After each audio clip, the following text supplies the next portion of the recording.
இவர்தான் இந்தியாவிலேயே பணக்கார விநாயகர். இவர் 474 கோடிக்கு இன்சூர் செய்யப்பட்டிருக்கிறார். 69 கிலோ தங்கமும் 336 கிலோ வெள்ளியாலும் ஆனவர். பிடிச்சிருந்தா லைக் பண்ணிட்டு தொடர்ந்து பாருங்க. அழகான விநாயகர்களையும் பாருங்கள்.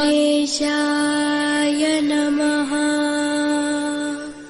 ஓம் கணேசாய நமஹ. ஓம் கணேசாய நமஹ. ஓம் கணேசாய நமஹ. ஓம் கணேசாய